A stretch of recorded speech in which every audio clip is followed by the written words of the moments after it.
Wisdom isn't something you're born with, it's something you build through pain, failure, and brutal self-honesty.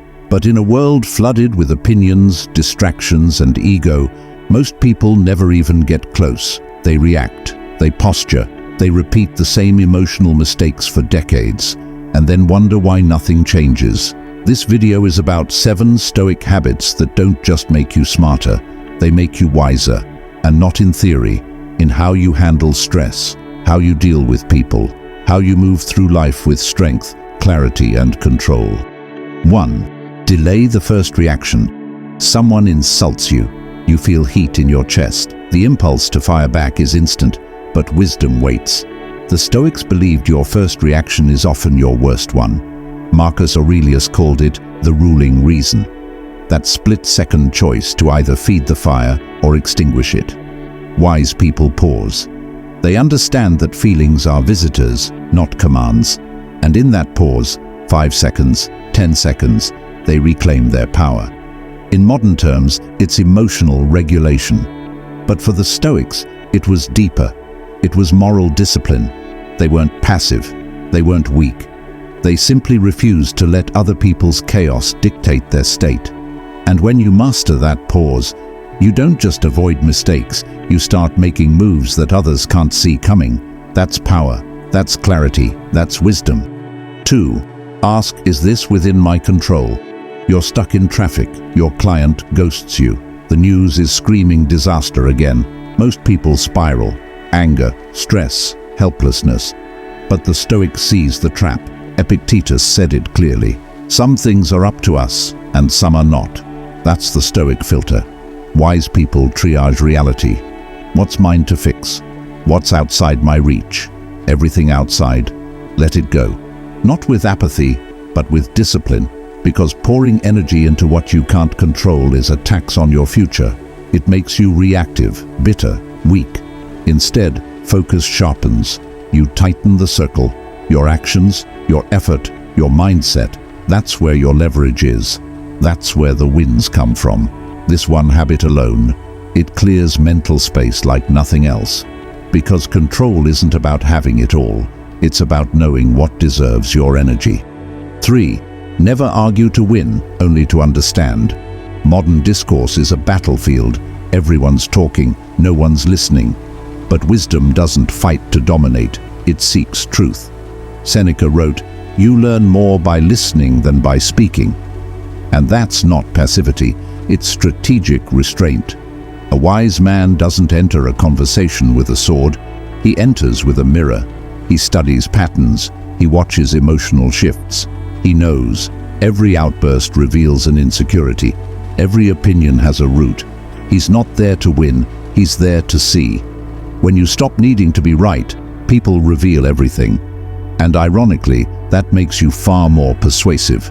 You hold your ego in check, you ask calm questions, and you dismantle chaos without raising your voice. That's not soft, that's surgical. That's how grown men win arguments, by never needing to. 4. Treat time like a moral currency. You can lose money, you can get it back, but time, once it's gone for good. Seneca warned, people are frugal in guarding their personal property, but wasteful when it comes to time. That's not just poetic, it's brutally accurate. The wise don't just manage time, they protect it like it's sacred, because they know every wasted hour is a betrayal, not to society, not to their job, but to themselves.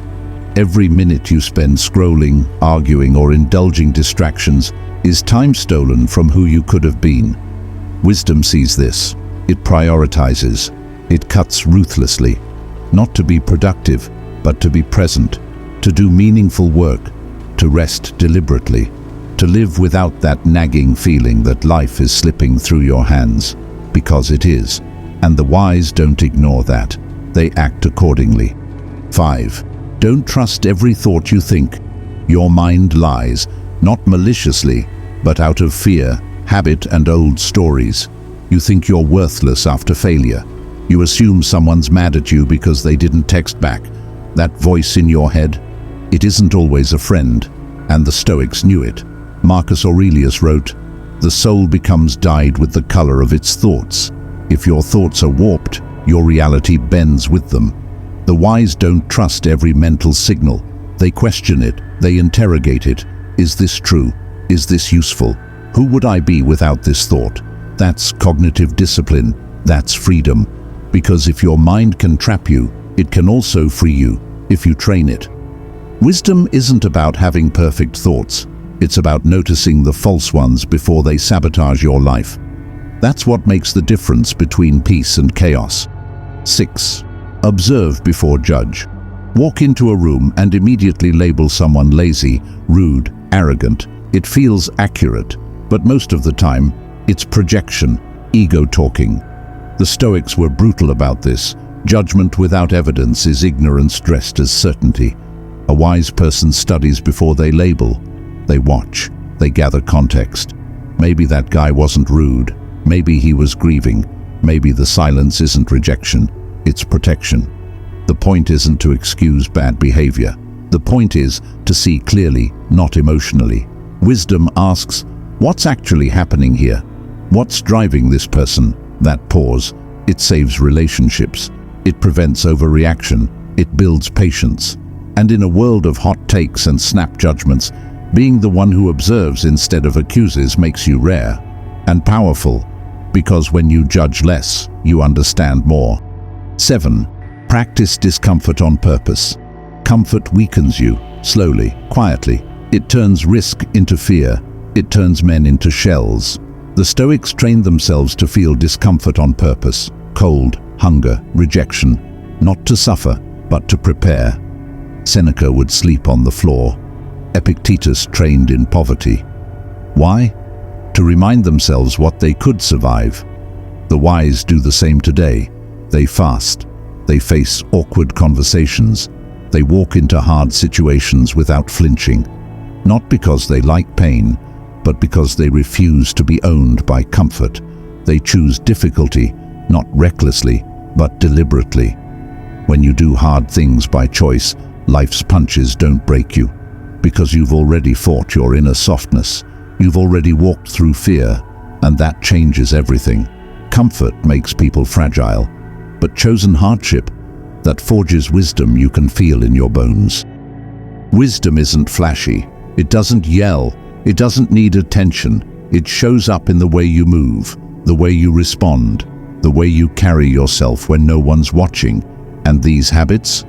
They're not tricks. They're choices, daily ones, quiet ones, and the people who commit to them, they age like oak, solid, rooted, unshakable. So here's the challenge. Pick one, just one habit. Start today, not for the algorithm, not for external validation, but for the man or woman you're trying to become. Because every time you choose principle over emotion, control over chaos, wisdom over reaction, you step closer. If this hit home, subscribe, join the channel, not for noise, but for real growth, the kind that takes guts. Check the description, tools, books, paths that can sharpen your edge even more. You don't need more motivation. You need habits that make you wiser. And this is where it starts.